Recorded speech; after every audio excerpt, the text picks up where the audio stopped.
Are you breaking up with your partner but living in the same place because you can't find somewhere else to go?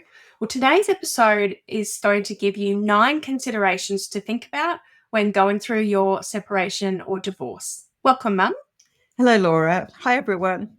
Now, today we're really going to talking to those people who are separated under one roof, who are just trying to exist and figure out what to do next. And that is a big step. But if you are separated and you're living in the one house and you just want the official divorce paper, go and listen to our Separated Under One Roof episode that we've already done. Thank you, Mum, for coming along. And a reminder to everybody that whilst Mum is an amazing family lawyer with over 35 years experience, you should go and see your own lawyer because this is not legal advice. This is just legal education for Australia. But this will be helpful for anyone living anywhere in the world. So let's go to our jingle and get started. Hello, I'm Laura Furiosi, divorced mother of 3, and I'm here with my mother, Lynette Galvin, with 35 years experience in family law. You're listening to the Divorce Course podcast. Through our candid discussions, we hope to help you through your divorce or de facto separation. We will be answering the most commonly asked questions and covering the stages and steps that you will face on your way to freedom. Just a reminder to anyone who's listening today, this has discussions of family violence and coercive control that may be triggering to some people. So be mindful of that before you listen to this episode. And if you do feel triggered, you can call Lifeline or you can call 1-800-RESPECT if this situation is yours. And if you are in danger, of course, you can call 000 and speak to the police immediately. Okay, Mum, so we really have seen a rise, haven't we, in people living under one roof with their exes because of property costs. Oh, yes. In my whole career, I've never seen it as bad as this. To be an occasional thing. Now it seems like 1 in every 3 people that we talk to has or is been separated under one roof. And we see so many problems that arise from this, like many issues. Yeah. So we're trying to narrow it down for people, aren't we, with these 9 things. So let's just start. First of all, and you can go and listen to an episode we've done on 10 healthy boundaries to create during divorce, but we're going to talk about the boundaries you probably should be setting in your home because you're living with your ex. I mean, most people in the movies, you see them go, no, we're done. And then they just walk out at the door and that kind of seems to be the end of it. But no one talks about that bit in the middle where they haven't left and you're all just sitting in the house together. And so there's physical and emotional boundaries. So, Mum, first of all, let's just ask, legally, can your ex kick you out? Not really, no. Unless there's family violence and they get a family violence order against you, that may include what's called an ouster order, which requires one person to leave the house. Okay. Yeah. But other than that, they can't say, well, I bought this house, you get out, or I did all the work, you get out. And if they do that, it is a little bit of family violence. But, geez, you've got to be careful that you're safe. If someone tells you they want you out of the house and they have a tendency to violence, I wouldn't be staying in that house for 1 minute. Okay. So for starters, if anybody is feeling unsafe, go and call 1-800-RESPECT. If you are in immediate danger, call the police, go to the police station. There are shelters for people that we've got a list of emergency shelter information below in the show notes. But there are a lot of people, Mum, whose exes are either just high conflict, manipulative but don't do anything, or one of those avoidant. Yes. So they're just sitting in these houses, and emotionally, that would be really hard for people. So what do you tell your clients to do in that instance? Yeah. Well, you understand, so if you have a breakup and you're under one roof, obviously someone's said something, and it isn't, like you said, the sort of the I'm leaving forever sort of thing, or throwing clothes over the balcony. There must have been some sort of discussion, usually a row. Okay, so you really have to keep yourself safe.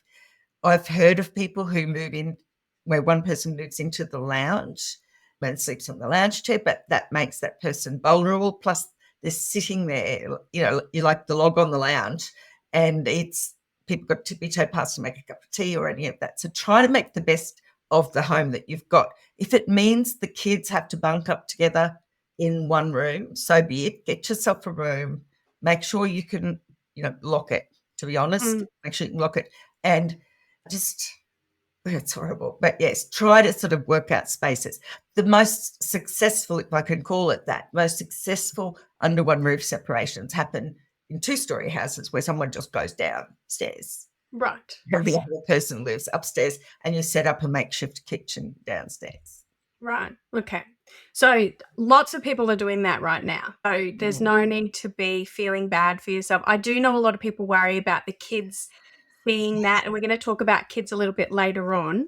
But let's talk about communication then. So you set yourself up some physical boundaries. Emotionally, you should be setting boundaries as well. Don't be, talking about stuff you don't necessarily need to be talking about.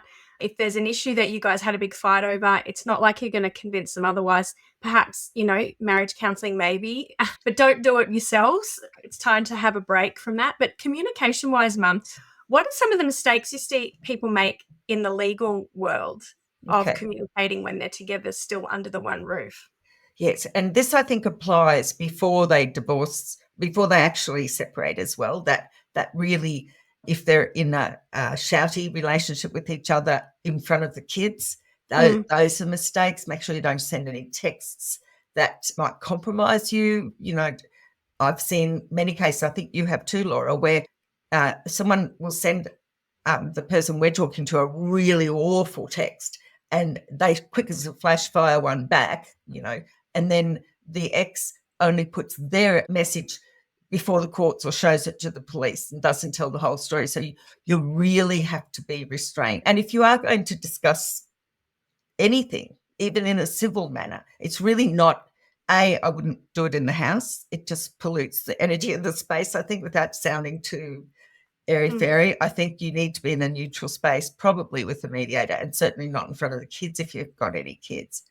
But so you need to be, if they flare up, if everything goes pear-shaped and you're stuck under one roof without any support at all, bad things can happen, and we know. So what about, and I see this happen a lot, so they've fought this, like, are we not going to separate, or we are separating, we just have to sort it all out, but I don't have the energy to do it right now, so I'm just going to sleep in this room, you sleep in that room, and we'll just sort it out later. Yep. I have seen, particularly with manipulative controlling, this is the time when they say, hey, why don't we just agree to do 50-50 split, 50-50 split of the kids, and let's just be super reasonable, and here, I got this written up for you. Can you just sign it? We see this happen a lot. And some people, I think, when they're separated but still in the same house, particularly if they're not the main breadwinner, feel trapped. Yes. And they feel like they can't leave because they don't have any money to go anywhere. And that may be a financial abuse red flag you need to look into. But they can't go anywhere. They're stuck there. And they feel like signing this consent order, financial agreement that they've written up without seeing a lawyer, potentially, is going to be the only way they're going to get money and the only way they can escape. And Mum, do you see that happen to people? Oh my goodness. Yep, you've said it exactly how it happens. And it might be a very small amount of money, but you don't get a penny unless you sign this document. I hear you, Rosie. I hear you. And you've said it really well. So be careful of those sort of blackmail-y. It's really blackmail moments. Yeah. And I'm sorry if you're feeling trapped, people at home. I mean, the court they don't expect you to live together under one roof, because it's been known since the 1980s by the court that it's unreasonable to expect people to live together under one roof. I don't think in the cave times, cavemen and cavewomen were living, or anyone was living together under one cave. They would have been, one of them would left. One would have gone, I'm going to another cave. See you later, buddy. Yes. Yeah. And then there's the cases where you can't leave. And that's what I think we're talking about. You've got no money and you're in this sort of situation in the house and they won't go and you can't go. What do you do? And so it's a worry. So what do you do? What do you do, Mum? You've got spousal maintenance as an option? Yes, although it's a hard one, isn't it? Because if you're living under the same roof as someone, then if you bring an application or get a lawyer letter sent to them, how does that change things at home? It's really hard to negotiate spousal maintenance or anything like that through lawyers' letters. I know I think I'd be scared if I lived with an aggressive person and my lawyer sent them a letter. I don't know that I'd want to go home that night. So it's kind of, I think what we go back to our personality types, Laura. If you've got avoidant, you could probably try and get spousal maintenance so you can leave. Well, yeah. If you've got a manipulative and controlling, probably not a good idea. You might need to leave first and then bring an application for spousal maintenance. Yeah. But you can have that prepared before you leave. Oh, yes. So get all the work done before you Absolutely. go. And then the minute you leave, boom, put it in. Yes. And sometimes it's not safe to tell a person you're actually leaving. So, and in those cases, you can leave, get a letter sent from the lawyer or whatever. High conflict person. Look, I think I'd try. I've seen this negotiated through text, by the way. Write a list of your expenses, send a text to them what you think. Make sure you don't keep it too low because they may use it in court later.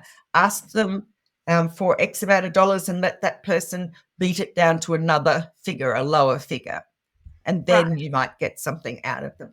I think the more that the court and practitioners, I guess, push the notion of coercive control through financial control, the more likely lawyers are to say to their clients who are likely to do this, say, don't do that, because ultimately you're going to end up with less property.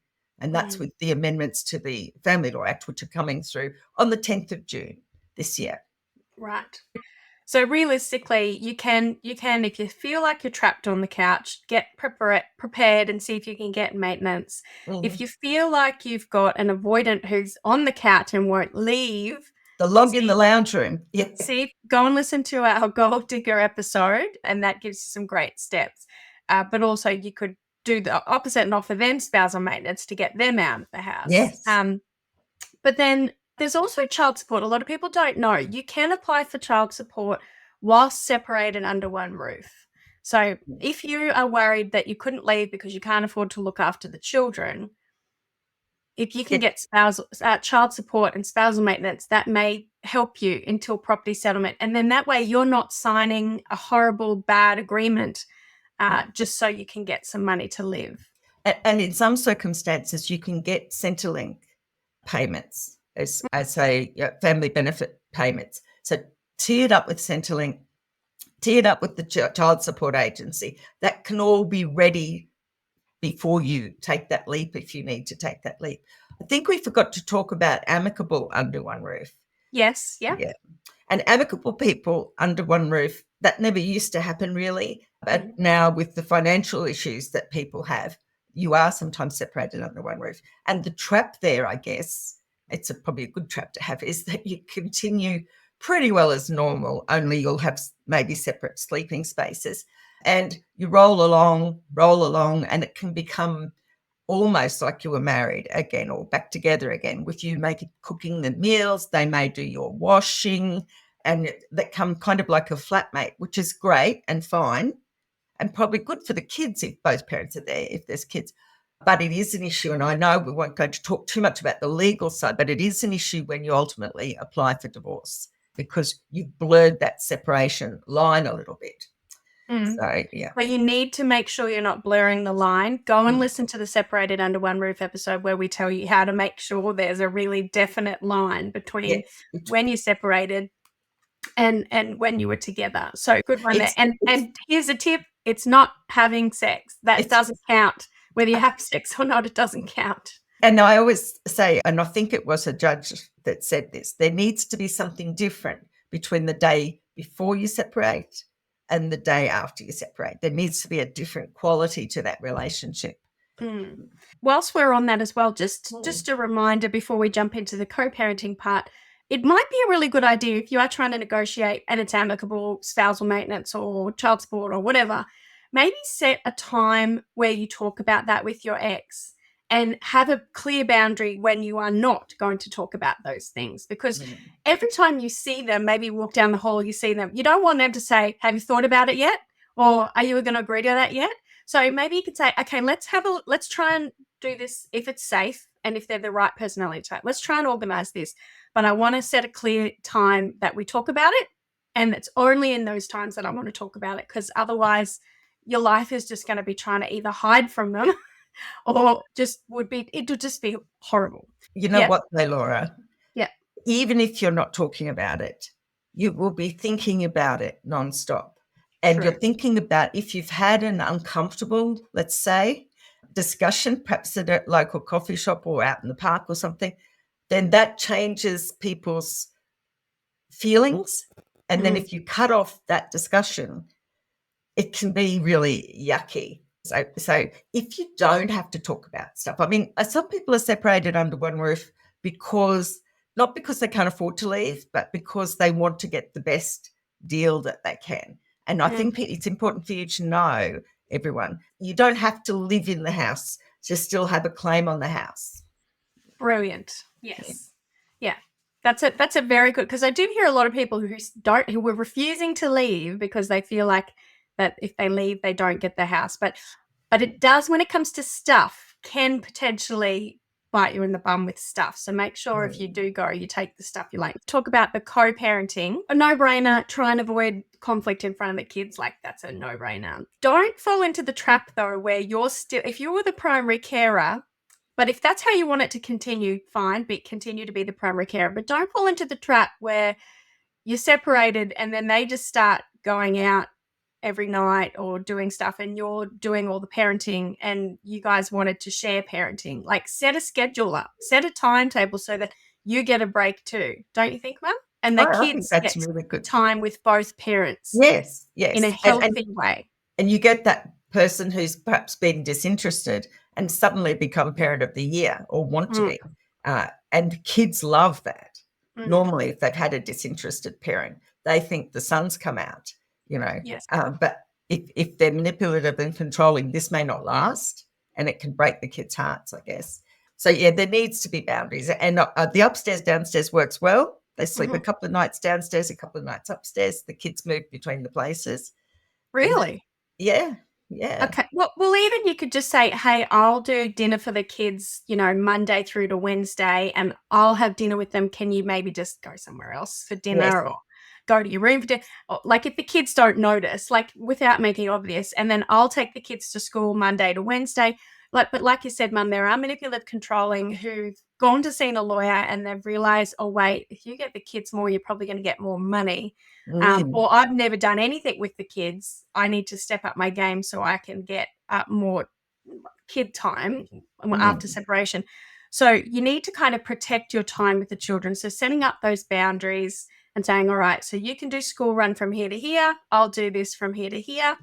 If they want to help, and it is manipulative, sometimes they're really bad at it and then they give up halfway through. So don't feel too bad, hey? Yeah. And I think the kids, honestly, they'd rather have one happy parent in the car with them or at the dinner table with them than a kind of a stilted, at best, eating meals together with everyone sitting around the table, because kids aren't silly and they will pick up, even little kids pick up on a vibe.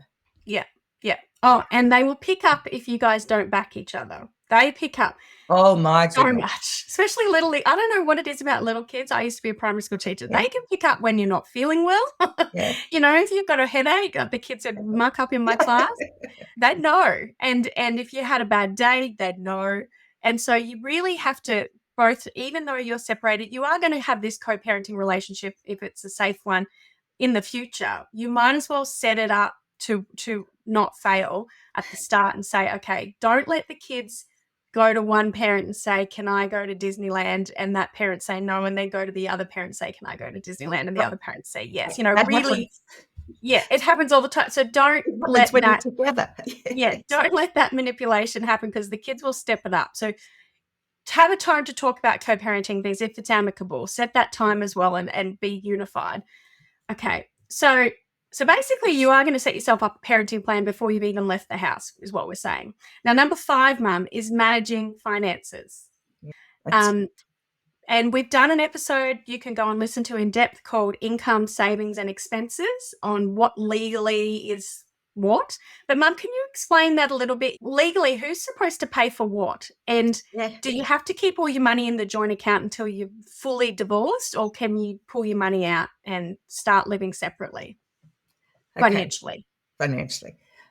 people who have been together for a while have such entangled and enmeshed finances, but you do need to start to be independent. So some people have every penny they earn, every cent they earn, I should say, goes into the joint account for both of them, and all the expenses are paid from that. And that sounds fair enough when you're a couple.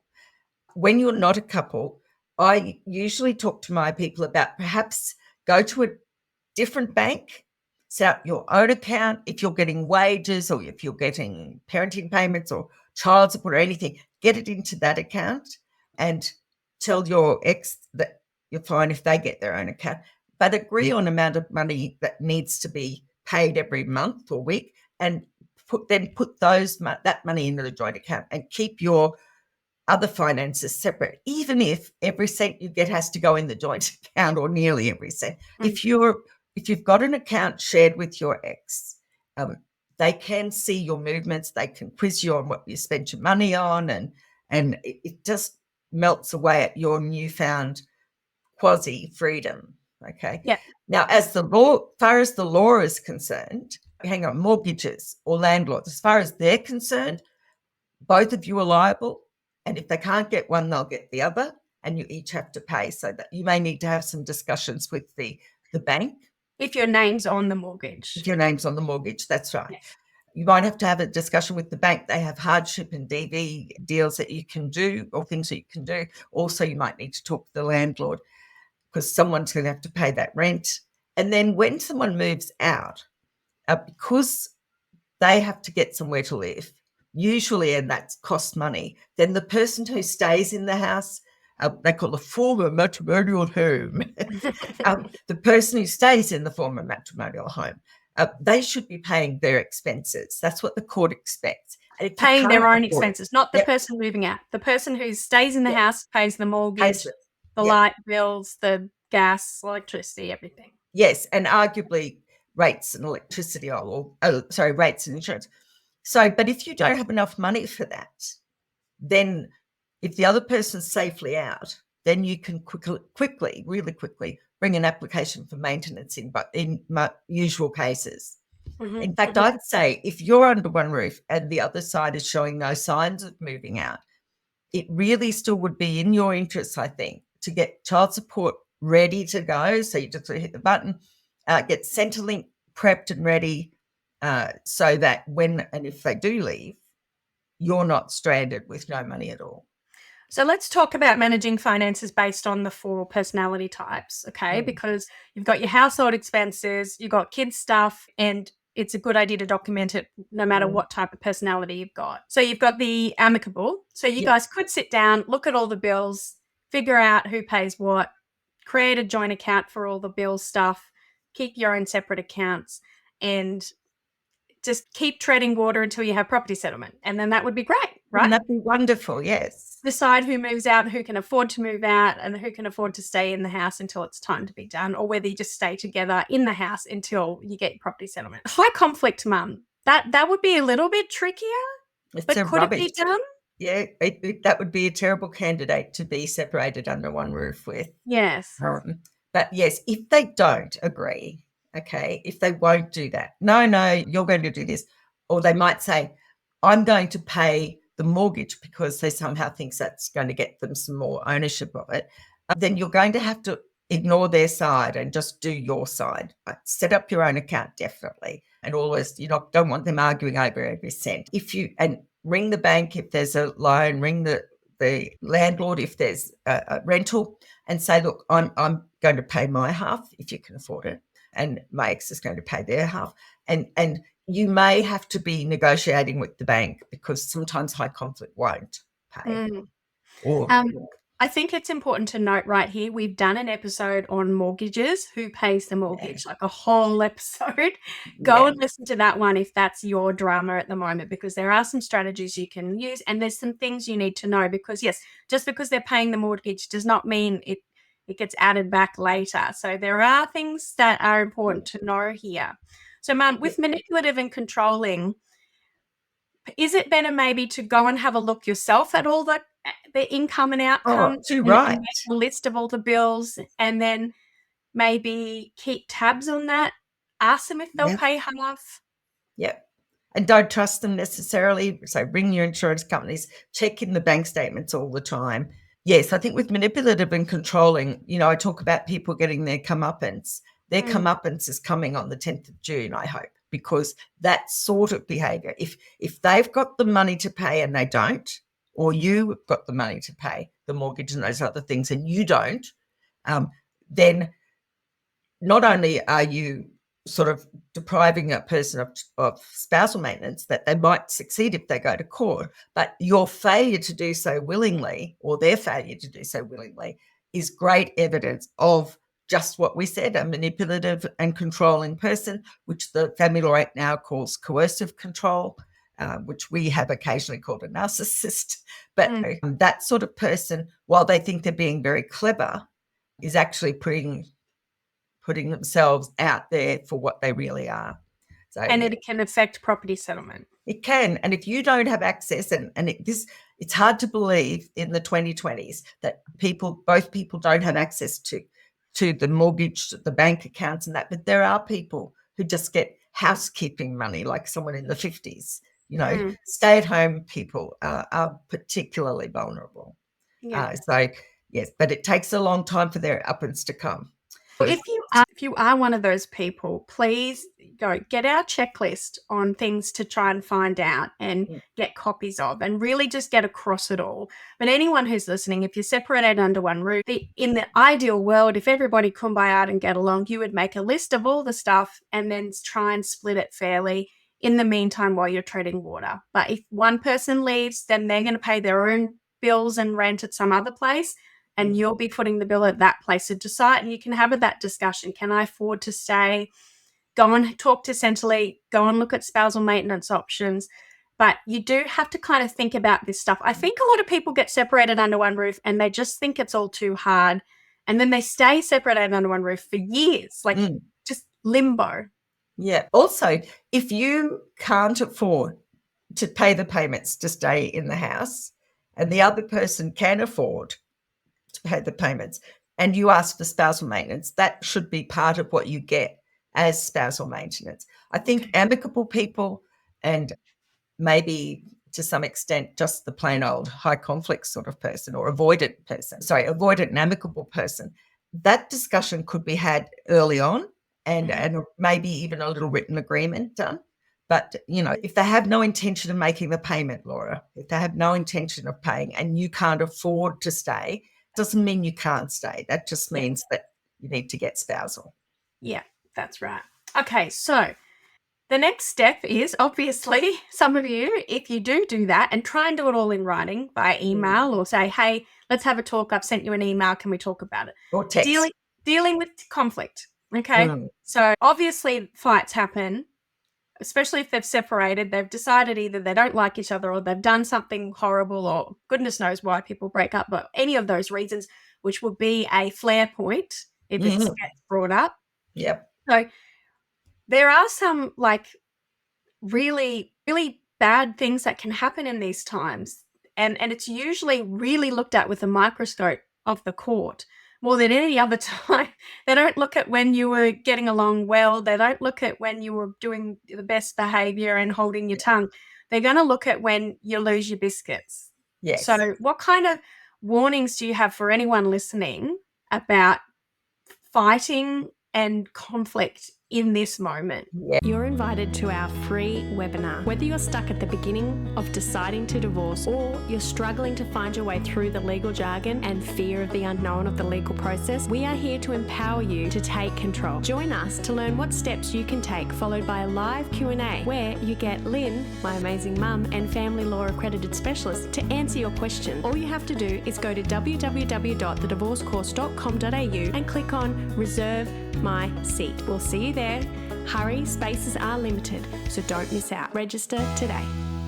What kind of warnings do you have for anyone listening about fighting and conflict in this moment? Yes, you do. It's called people's behaviour is when they're under the spotlight of the court, and people do usually behave themselves once they know court is inevitable.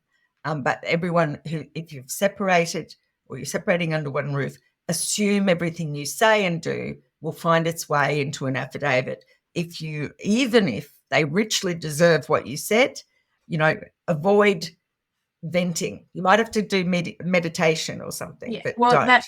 There's the famous quote. It says, "Dance like no one's watching, but text and message and email like the judge is watching." And you may not think you ever will go to court, but sadly, a lot of people don't realize they're in a coercive controlled relationship or a manipulative controlling relationship, or that they're going to have post-separation abuse. They don't realize it because they're in it. Particularly if you're still living there, you might not realize it. And if you are one of those people, go and listen to the 4 things you might not realize are coercive control, because that's been an eye-opener to a lot of people. Or what happens when amicable goes wrong, because that also happens to people where they think they're in an amicable relationship. They say no, and then they find out, oh, wait, actually, I'm not in an amicable relationship. It's only amicable if I don't say no. And then all these things start happening, and they start using things that, out of context against you. So, I've heard of videos being taken of people who lost their nanas after their ex has said something to completely rev them up. I've heard of screenshots of texts that you've talked of, Mum, recordings of their social media accounts or screenshots of their rant on social media. So what other things can you warn people about? You've listed a good many of them. Yeah. I think that the court Facebook's a blessing now to the court, and text messages, because it all is revealed usually through those. But remember, like you say, Laura, the court only comes in halfway through the story, or 2/3 way. So no matter how richly deserved you think this sledging is going to be, if the relationship is over and you're separated, I can tell you, never in the history of mankind, as far as I would put my heart on that, has telling someone they're being an idiot or telling them to stop being such a bully has ever actually achieved stopping them being an idiot and stopping them being a bully. So stop fighting, let go of the rope. If you've made the decision, then you need to walk away with some dignity.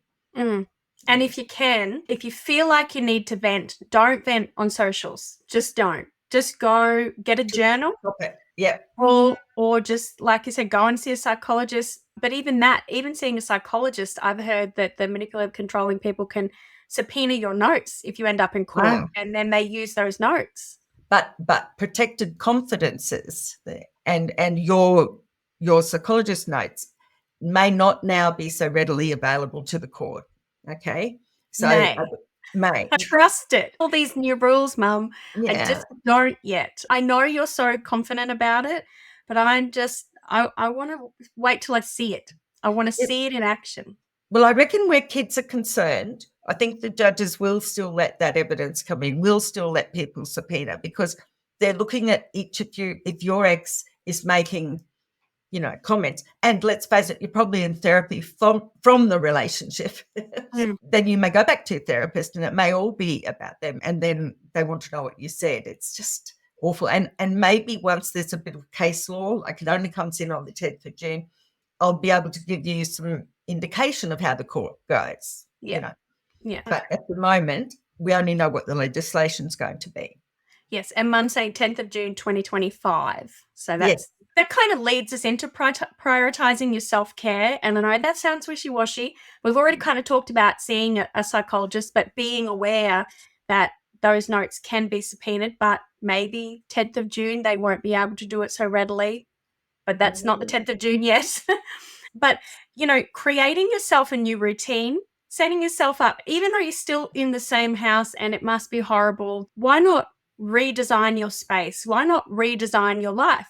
Create new routines. If you want to get out of the house on the days you don't have to look after the kids for dinner, go and do Zumba, or go and join a choir, or, find some bushwalking club. Yeah. Go and find some ways to get out and about and meet some new people and just feel a little bit better about yourself. Yeah. Being around people who are not going to be a storm cloud in your day, basically.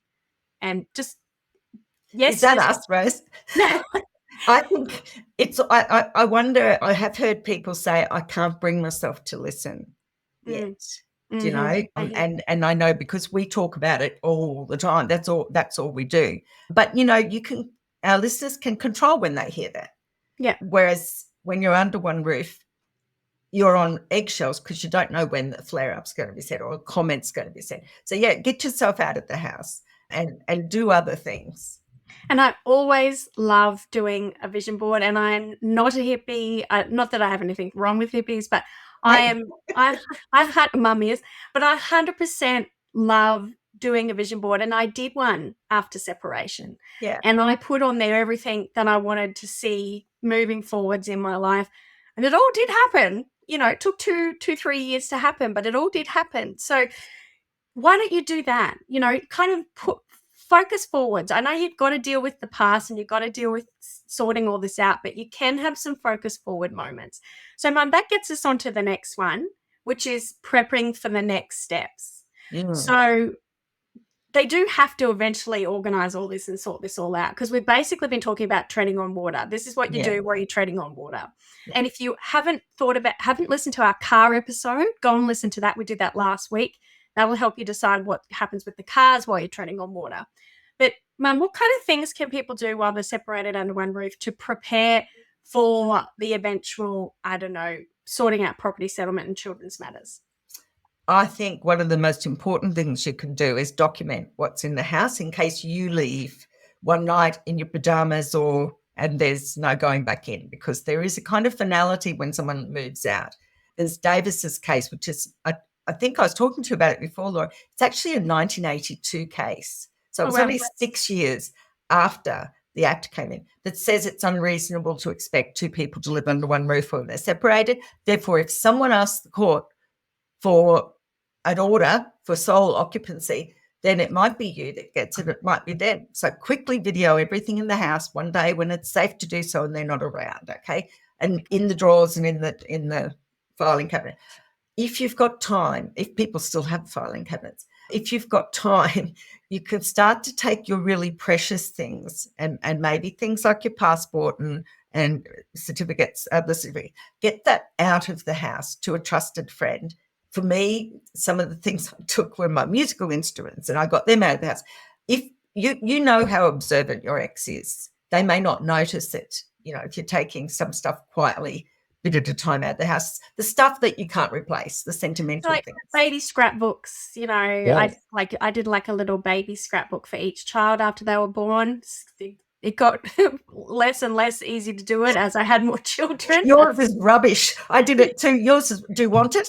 I remember looking at my sister's and hers was amazing. And I'm looking at mine going, I'm only like 5 pages. But when you've got other kids, it's impossible to do that. So, Three kids in 3 years. You could sneak them out of the house if you wanted. And I don't think anyone's going to go, where did the baby scrapbooks go? So, the judge isn't going to say, you give that baby scrapbook back. Yeah. No, yeah. because not everyone sees the value.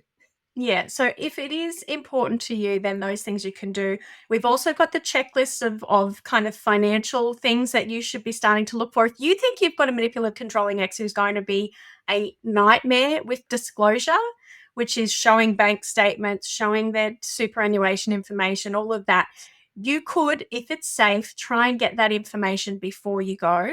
I'm not sure what the laws are in other countries, but I know in Australia that there's nothing wrong with you getting that information for your settlement. So you could screenshot it or just take a photo with your phone, just because some people don't even know what super fund their ex is with. And super's included in your property settlement. So if that's all you know. If you know that they are secretive about superannuation and you know the name of the company, once you're in court, you can do, or even before court, you can do the superannuation information form and find out. But some people just don't know anything. I think Pedro says, doesn't he, Laura, you've got to know your financial systems in your house. So educate yourself. Yeah, so find out. So he kind of talked to, I don't think he used the analogy of water, but imagine the money is water and it's coming into your house. Then how does it go out in the little streams? Where does the money go? And you've got to kind of make sure you know where it's coming in and where it's going out. And I guess if you can, screenshot, figure out how much they're earning in banks. I've heard of people saying, oh, my income's only this much when it's not, all of this stuff. Yes. So try and prep yourself as much as you can. You can go to our website, legalprecautions.com.au and go to the free resources section. And in there is a checklist, before you go checklist, which would be really great for you. There's another thing too. I've had a couple of people over the years, and this shocked me. They've applied for Centrelink payments, and only to be told that, because remember, Centrelink's Commonwealth Government, taxation, Commonwealth Government, they talk to each other, only to be told, no, your income's too high. And they go, what? I don't earn anything. Oh, well, your ex has been income splitting with you for years to lower the tax. And they go, well, I never saw any of that money. And if you do that, if you try to do that, that could look like fraud. It's getting easier now, as I think that the courts are starting to recognise coercive control in these relationships, but it's not hard for you to look up and see who are the directors of your company, who's the secretary, who are shareholders, and make sure and keep an eye on it in case you get removed and stuff like that. Yeah, so we've got a great episode called Weapons of Tax Destruction with Pedro, and he does talk you through how you can look some of that stuff up, check your credit rating, because we've also heard, I think it was the Women's Legal Services, I heard a lady talk about how her husband was getting credit cards out in her name and she didn't know, and they were massive debts. So there are things that you can do to get all of that undone, but you've got to be on top of it, and the sooner the better. So I don't want to scare anyone, but I'm just saying, because if you get stuck in limbo in this stage, things can happen, and your ex, if they're manipulative, controlling, can start to try and hide stuff and shuffle things around. So you really need to be on it, and this is your opportunity if you're still under one roof and it's safe. And that gets us to and so with preparing for the next steps, Mum, and we're going to talk about safety considerations in a minute, the next step really is going to see a lawyer, finding out where you stand. You could do that while you're still separated under one roof. Absolutely. I think you should, because if you're under one roof and you're kind of locked in with maybe a manipulative person, they'll become the only source of truth for you, and they'll be going, don't be ridiculous, you're never getting this. And they say, let's look at the lawyers involved, let's not touch the super. And the reality is they've been to see a lawyer. You need to go and see a lawyer. It's a bit clandestine, I guess. Make sure they don't send you a receipt or anything to your email. Ask if you can pay by cash. Yes, IDHM, get it out. Just and make sure it's a one-off, that there's no follow-up letters, because you might feel bad doing this kind of preparation, but if you've got a manipulative and controlling ex, they are doing it. You need to know where you stand, and every situation is different. So they're the kind of things you can do to prep for your next stage. Then you've got safety considerations. This is the last one we need to touch. So, you need to be aware, if you are in this relationship and you are feeling trapped, you feel like you can't leave, is there coercive control? Is there financial abuse? Do you know what that is? And do you know what it looks like? Yeah. And you are physically, and there's, people say, but he's never or she's never hit me. Doesn't necessarily mean that there isn't coercive control or family violence, because physical is just one side of the coin. Yeah. With coercive controlling things, and you look back and you think, well, I understand now, but I didn't understand at the time. One of the tests is, like you say no and see what happens. But I think in really intense situations, a failure of you to say yes to something can trigger a violent outburst. And we all know of the people who, like, none of those people, let's say it, none of those women who went home the night or the day that they were murdered expected that to happen. So you need to be careful. It's better to be thought of as an overreact than to underreact. And one of the keys that I pick up is when people say, I'm not allowed to, or he won't let me. And even if he doesn't say anything, if he is controlling you in that way, that you just don't say no to him and you say yes to everything, and then you think that's amicable, it's not. That's the perfect coercive control relationship where you're happy to be trapped. So you need to talk to go and see a counsellor, a psychologist. So we've got a great episode, like I said, called 4 Things You Might Not Realize Are Coercive Control. We've also got When Amicable Goes Wrong, where people do think they're in amicable relationships, but then they find out that it's not. And it's not usually until you've left where you really realize how bad, if you are in a coercive controlling relationship, how bad it is, because to you, it is normal. It is normal. Yes. And you may not speak to your friends about it, but if you do start speaking to people about it, they may start saying, well, that's actually not normal. So a great way to, if you think in the back of your mind, I'm not sure, but I do feel like I'm not allowed to do things, and it's more of a parent-child relationship than two-adult relationship, call 1-800-RESPECT. Go listen to some of our episodes and just really have a think about, what's going on, and see a psychologist or talk to some other people outside of your family and outside of your relationship. And again, please create a safety plan for any of you, because even though you may think it's amicable, I'm not trying to scare anyone, but if you all have a safety plan, you could all just say, okay, well, if it all goes to hell, like if my ex just starts yelling and I feel scared, I'm going to do X, Y, Z. I'm going to go and stay at such and such's house. I've got a bag packed. Just have a safety plan. And one of the things that they do recommend is, put a little bit of money aside, have some cash stashed away, have a new bank account like Mum mentioned, where you just got some money just in case, so that if you have to go, you have to go. If you've got kids, have a little bag packed for them somewhere secretly stashed at a friend's house. Because, Mum, how many times have you heard where people have just left in their pajamas with nothing? It's not something you would ever imagine would happen to you, but it is pretty rife in Australia.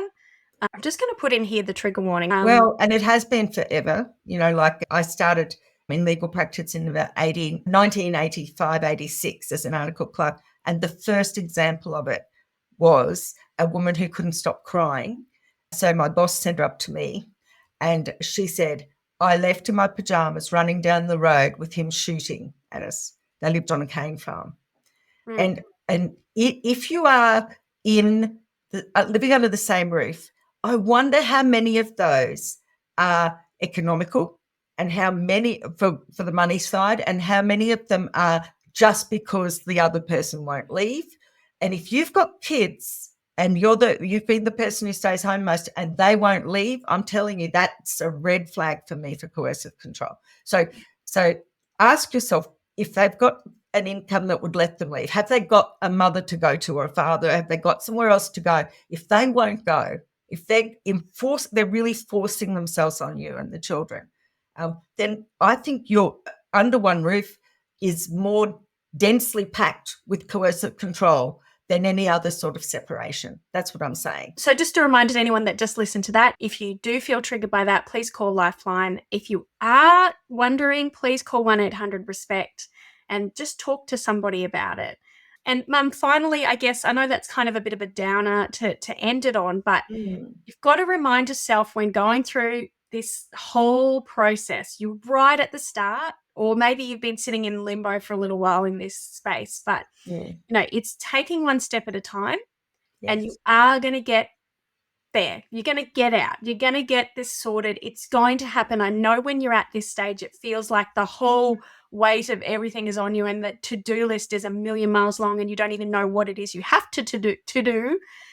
It will happen if you take one step at a time and try and keep yourself emotionally supported and together to get yourself through it. Okay, because mental health is so important during this process. Yes. And it's kind of a gift to your future. What you do now is a gift for your future. I was there and I'm out and haven't looked back.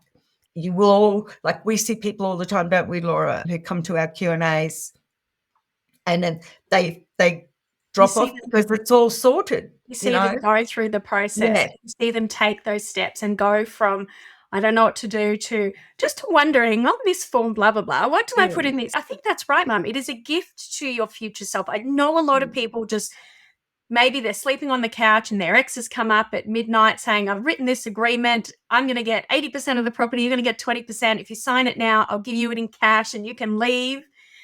People may want to sign it because they're just so sick of being stuck in that situation. But think about your future self. Are they going to say thank you to that, or are they going to wish you'd hung out longer to get the proper property settlement you need? Okay. Yeah, So if you have to sign it to be safe, then if it was you were under pressure when you signed it, it can be overturned usually in law, but don't count on it. So, it's just the main thing is keep safe. Keep Yeah. you only keep safe. Yeah. And once you are living in separate houses or separate places, that's when the real negotiations can start. That's when you can go to mediation. People do mediation when they're separated together under a roof, but that's when you can do all that stuff and get it sorted. But this is just the start. This is just right at the beginning, and it's a lot. But if you take it one step at a time, you will get through it, we promise. And we're giving you big hugs, aren't we, Mum? Because we know how much it sucks at that stage. Yeah, absolutely. All that virtual hugs to everyone. Yes. All right. So if you are still feeling a little stressed about some of the things, please go listen to those episodes I've mentioned. I put the links in the show notes, so just scroll down and you can go and watch or listen to those episodes and get some clarity that you need. But please go and see a lawyer. Okay. I've recorded Pavey in cases explained by Lynn. Pavey and Pavey is about separated under one roof. And I will record Davis, which is a 1982 case. So you can see the court's approach these days. Okay. And that's on Patreon. So if you're interested in listening to Mum on Patreon, it is Patreon, patreon.com. And then you just search for the Divorce Course podcast. I'll put the link in the show notes as well. Mum does lots of videos on cases. So if you're interested in the case side of things, which does give me some comfort when I was going through it to know what the outcome was legally by other people, if it was a similar situation to myself. So, go and listen to some of those cases if that's you. And Mum, thank you again for sharing all your wisdom, and big hugs to you out there who's listening. And I hope you have a beautiful day. Bye-bye. Bye, Mum. Bye, Laura. If you found this podcast helpful, we'd love it if you could rate, review and subscribe. By doing so, you are spreading the word to help someone else just like you. Lynn would like to remind you that this podcast is general advice only, and you should always get legal advice in relation to your particular situation. And remember that the Australian laws may have changed since recording